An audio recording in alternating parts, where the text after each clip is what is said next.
Greetings, everybody, and welcome to Runes reading number 8.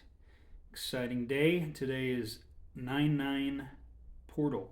2025 is a 9, so it's the 999 Portal. An extra special day energetically in terms of the divine's presence in your life on here on Earth. So, special day.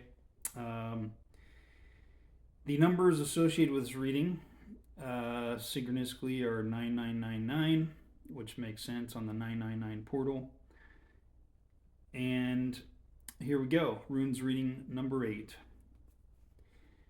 By dissolving the tendency of the ego to compare and contrast with others and the outside external world, and instead consciously choosing unconditional authenticity, impeccable intention, and singing the song of your soul signature and higher self, you thus transform the complexity of limiting belief systems and their myriad conflicting perceptions into the simplicity of ego vision and aligning with your full potential and the supportive environment of your family of gods, angels, guides, and ancestors.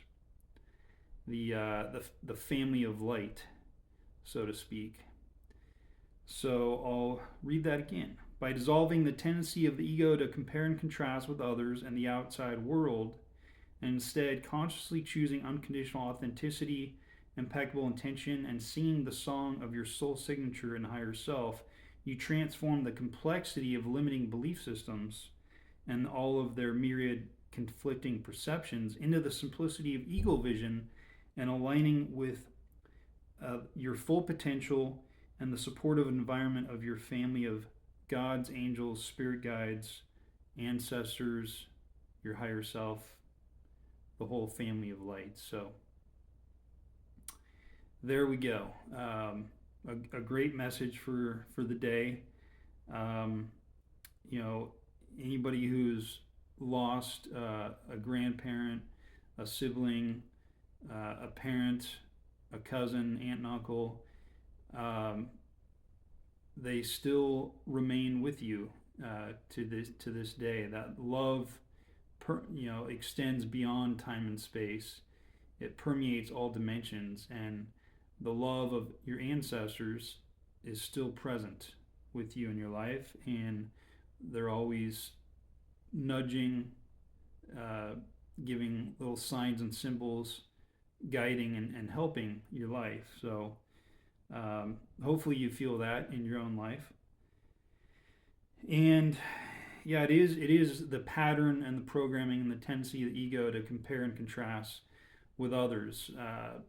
A lot of people are, let's say, overly left brain and are so confined in numerical metrics of you know judging, like you know did you make it a 10 out of 10 today, or when you have your work review you maybe get a score of 80% or whatever the case may be. But don't put so much emphasis on comparing and contrasting yourself with others.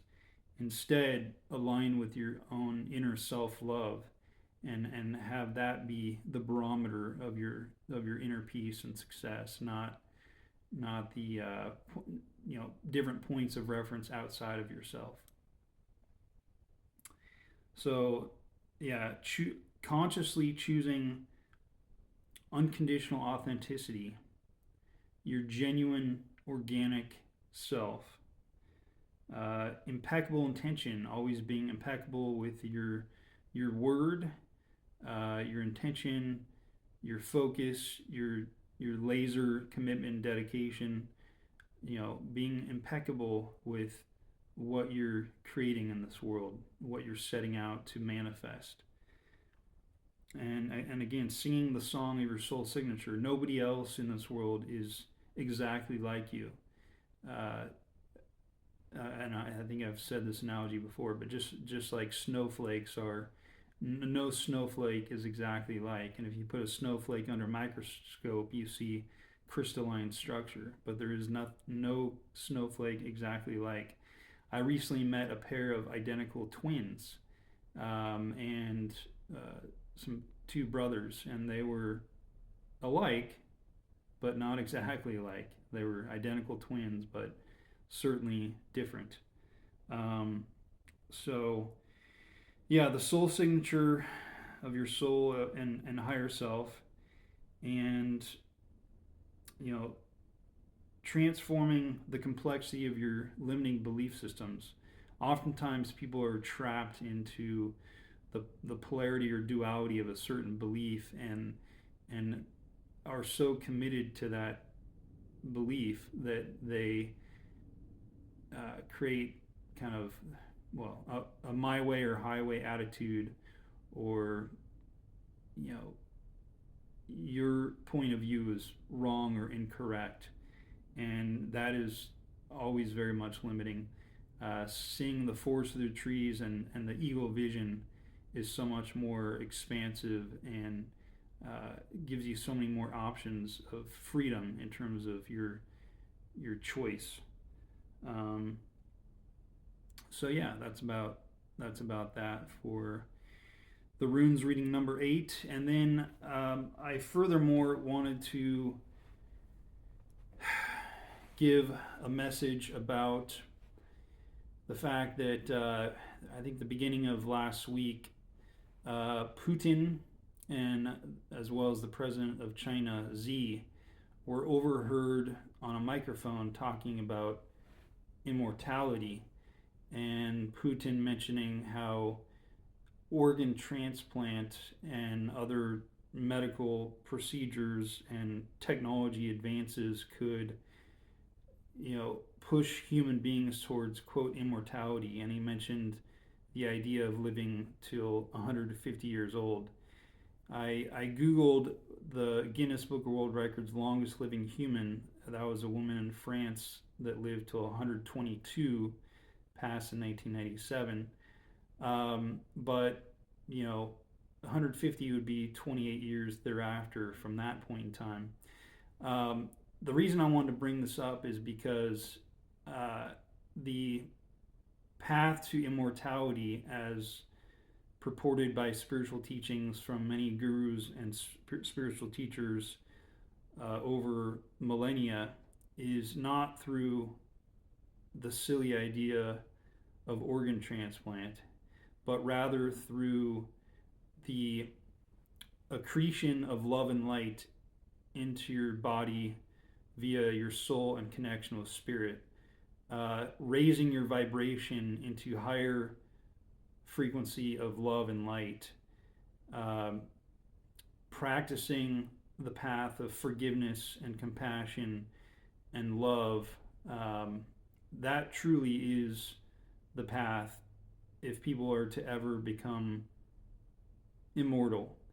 And regardless of whether our body continues or not, which 99.9% of humans leave their body behind, but our souls are immortal and are infinite and are eternal. So in that regard, obviously, yes, we are immortal.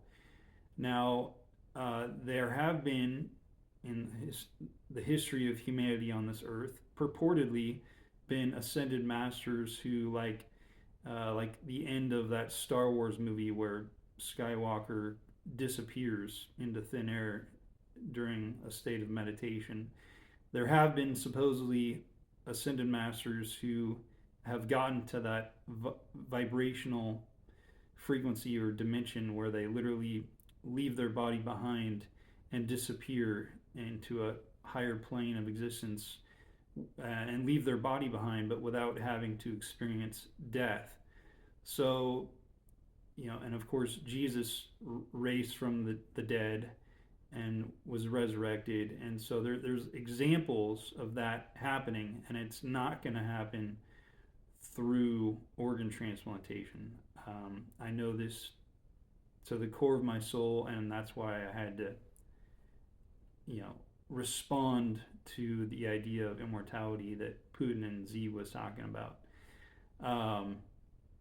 So, yeah, forgiveness, love, compassion, kindness, gentleness, and those who create karma for themselves and others through destruction, hatred, imposing free will, your free will upon others' free will, that will not lead to immortality either. So, I lastly just want to um, declare that we are one with the entirety of humanity, including dictators or tyrants or leaders such as Putin and Xi and Kim and anybody else over thousands of years that have been leading by uh, power and ego and destruction and death and bloodshed, people that create karma. We are one with everybody, and so I wanted to declare and just state out loud the Hawaiian healing method of forgiveness and energetic release of the following. And I begin with Yod He Vahe, Yod He Vahe, Yod He Vahe, Yod He Vahe. I love you. I'm sorry. Please forgive me. Thank you. I love you. I love you. I'm sorry. Please forgive me. Thank you. I love you. I love you. I'm sorry. Please forgive me. Thank you. I love you. I love you, Putin. I love you, Xi. I love you, Kim. I'm sorry. Please forgive me. Thank you. I love you. Yod He Vahe, Yod He Vahe, Yod He Vahe, Yod He Vahe. And that is the 999 portal reading. And again, thanks for tuning in. Until next time.